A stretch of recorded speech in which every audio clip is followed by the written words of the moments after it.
Las alas de mi poema un vuelo quieren volar y aletean con premura, no se vayan a quedar quietas, quietas de pesar.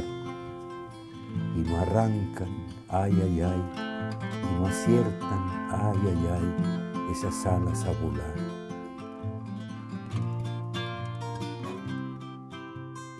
El profesor Jorge Alberto Naranjo se desempeñó como docente de la Universidad Nacional de Colombia, sede Medellín, desde el año 1971 hasta el año 2003.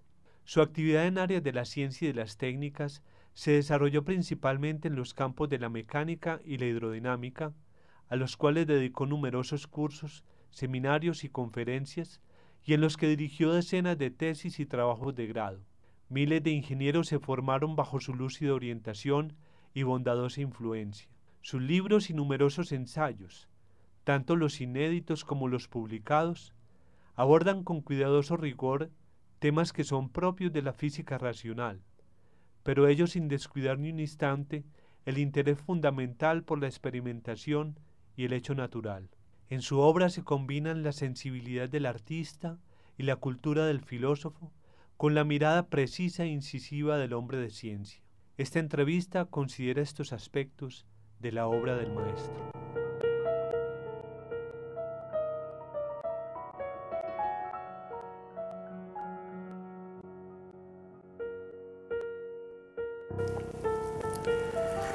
Recordarás que juntos, en compañía de Natalia Restrepo, dimos durante 2 años un curso que se intitulaba Historia de las Ciencias para Ingeniería. Finalmente ese curso lo bloquearon tanto las autoridades de Minas como las de Humanidades. A las autoridades de Minas porque los poníamos a ellos mismos y a los ingenieros a estudiar más atrás de lo que ellos creían que era el tema de historia de las ciencias para ingeniería.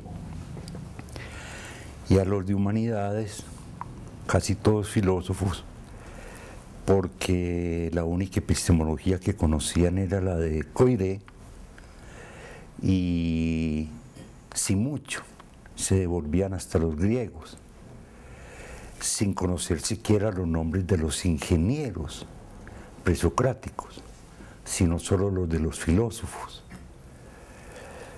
Esto lo revolcamos en nuestro curso. Empezamos con ciencias de los babilónicos e islámicos, con ciencias de, mejor dicho, desde el neolítico, con las máquinas herramientas, hasta llegar a Galileo, Newton, pasando por los griegos con mucho detalle y mucho más detalle del que se acostumbraba, los latinos, los árabes en Europa, etc. Para esto tuvimos guías como George Sarton, de quien ya hicimos mención. Esto era fundamental porque, por ejemplo, la introducción del cero en la cultura de Occidente, por ejemplo, los sigurats, las presas que había en el Antiguo Oriente, en el Islam particularmente, eso eran temas de ingeniería y no se los consideraba porque eso era ingeniería práctica y porque no se sabía pues que era un sigurat, además. Esto nos permitió crear una red de conocimientos antes de los griegos, que le dio a los griegos antecedentes les dio a los griegos un ámbito en el cual desarrollarse, que no arrancaba como desde el cielo con ellos, sino que arrancaba de una práctica más que milenaria de las culturas antiguas. Ese era un objetivo, claramente, de mis cursos. Además, el primer capítulo de ese curso se llamaba Prolegómenos epistemológicos para una historia de la ciencia. Allí mostraba, siguiendo a Leroy Gurhan, a Konrad Lorenz, que era necesario tomar un punto de vista desde la partida diferente. La propia máquina cibernética que somos, la posición de la columna, el tamaño del cerebro, la evolución de los órganos en relación con las máquinas, herramientas, tal como las lascas, como las lanzas, etc. Todo esto era decisivo, tomarlo en una historia de las ciencias que comenzara donde era, es decir, en el Neolítico. Al mismo tiempo, esto permitía ver distinto la ciencia contemporánea, ver la íntima relación entre técnicas y ciencias. No hay una primera, o la técnica o la ciencia. Sobre todo no hay primero una ciencia que se ejerza por la vía de técnicas. Cada paso en ciencia va acompañado por primeros esbozos de una técnica nueva y afinación de la técnica misma. Y esto impulsa a su vez un nuevo paso, etcétera, etcétera, de manera parece inacabable. Me parece que es así como hay que ver la historia de las ciencias. Dicho de otra manera, la historia de las ciencias difícilmente se desarrolla sin la historia de la ingeniería, porque la ingeniería es la que muchas veces le da problemas para pensar a la teoría, porque la ingeniería es la que hace factibles comprobar muchas leyes, etc.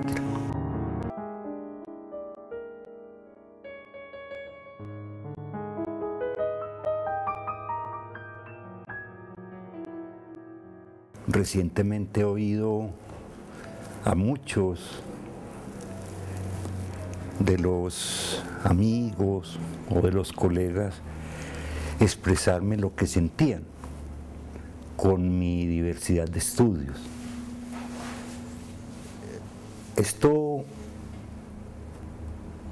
es no haber entendido qué proyecto de vida tenía yo. Por una parte, ciencia teórica, claro que sí. Es imposible hacer ciencia sin matemáticas, sin libros muy altos de nivel en física, desde electromagnetismo, termodinámica, mecánica, etc. Y me divertí con ellos y los leí al derecho y al revés y los sigo leyendo y a veces hasta en sueños sigo deduciendo teoremas de aquella vieja época. Pero por otro lado, imposible no hacer experimentos. En nuestro medio todavía más, cuando nadie hace, por ejemplo, teoría de errores, y entonces da el resultado de medir con un limímetro, que son 4 decimales, lo da con 8, con la precisión de la calculadora, porque no sabe cómo se propagan los errores, porque no sabe cómo antes hay que acortar las medidas según cierta teoría de errores, etc. Entonces mis trabajos en experimentación eran, por una parte, apoyo para las demostraciones teóricas que tenía que hacer. Por otra parte, descubrimientos nuevos. Hice muchos descubrimientos en mecánica y en mecánica de fluidos. Y por otra, para darle valor a la teoría de errores y mostrar que ningún experimento tiene validez sin la teoría de errores asociada con la medición.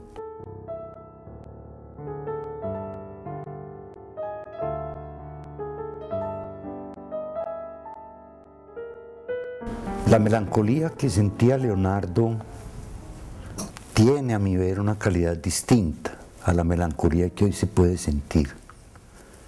Pero también hoy se siente a menudo melancolía, sobre todo cuando estás solo, cuando no hay nadie que te rodea, que quiera acompañarte en esas especulaciones, o cuando se encuentra como la aguja en un pajar alguien que quiera seguir por ese camino.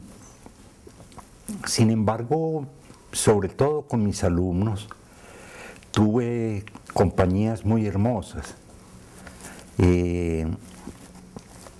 Las direcciones de tesis fueron largas, dirigí por ahí 40 tesis, la mayoría de ingeniería y física, y con eso podía trabajar muy alegre y recibir, no solo dar mis guías, sino recibir aportes de mis alumnos.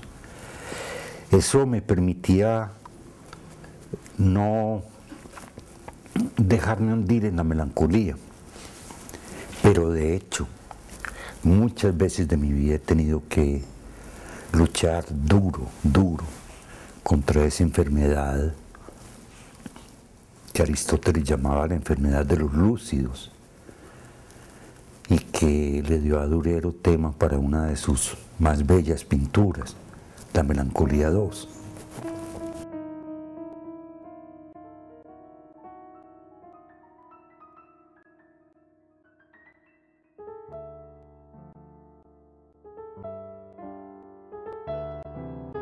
Yo hice varias investigaciones en ingeniería, para la planta San Fernando, para la planta de Piedras Blancas, para Rasol, para minería desde Planchones, etc. Lo que más me interesaba eran los principios físicos y las leyes hidrodinámicas que se ponían en juego en esos problemas. Casi siempre iban dichas aplicaciones mucho más lejos de lo que aquí se acostumbraba. Por ejemplo, en la planta San Fernando, caracterizar reológicamente el material que resultaba después de la limpieza, el lavado, un fluido de Oswald de Bell, o en Piedras Blancas evitar ciertos movimientos oscilantes que se producían en los vertederos y que ponían en juego números como el de Levi-Strujard y que ponían a trabajar sobre escalas distorsionadas, el número de Froude, el número de Reynolds, etc. Y así con otros casos. O sea que son trabajos que tienen mérito para la ingeniería, sin duda alguna, pero también para la mecánica de fluidos. Y yo me considero más un hidrodinámico, un estudioso de la mecánica de fluidos, de la reología, que es un campo en el que estamos atrasados 30 años en Colombia y que es fundamental hoy. O sea, la ciencia de los fluidos que no fluyen como el agua, pongamos por caso los cementos, las cremas dentales, las sopas, las cremas, etcétera, etcétera. En eso me ocupé mucho tiempo.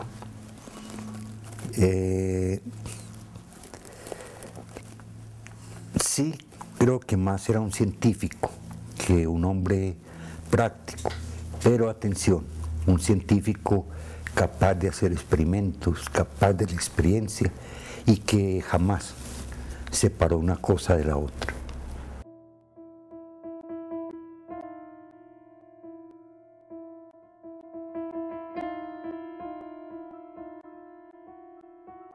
Desde que estaba enseñando física, empecé a cultivar la mecánica de fluidos. Encontré que las mejores matemáticas y los campos más amplios de aplicación de la física los encontraba en el campo de los fluidos. Y lo he confirmado después de haberme jubilado. Decir, el cosmos después del Big Bang era un fluido y se expandía como un fluido. Esto ha dado algunos modelos para una teoría de un universo viscoso, modelos para otros de menor lentitud de la luz que del espacio-tiempo que se expandía. Pero igual en la tierra, en los ríos, en las tuberías, en la transmisión de esfuerzos, así como dice Ovidio, en la socavación de cuevas por gotereo del agua, etc. Entonces veo los fluidos por todas partes y además mi signo zodiacal es Piscis. Entonces siempre me sentí muy a gusto con los fluidos, pero más que con la hidráulica, aunque me encanta, era con la hidrodinámica, que aquí está muy atrás. Es que aquí un libro como el de Sir Horace Lamb le queda grande al 95-98% de los hidráulicos, y eso es dolorosísimo. Aquí, por ejemplo, no se sabe calcular la velocidad de un tsunami, y los tsunamis ahí pues en el Pacífico en riesgo cada vez que hay un terremoto, y no sabemos a qué velocidad se mueven ni cómo acortan su velocidad con la altura de la ola, etcétera, etcétera. Todo eso me pareció algo esencial de estudiar. Estudié menos la aerodinámica, sin embargo di las bases de la aerodinámica para que varios amigos míos se dedicaran a ese tema, trabajaran meteorología con mucha propiedad.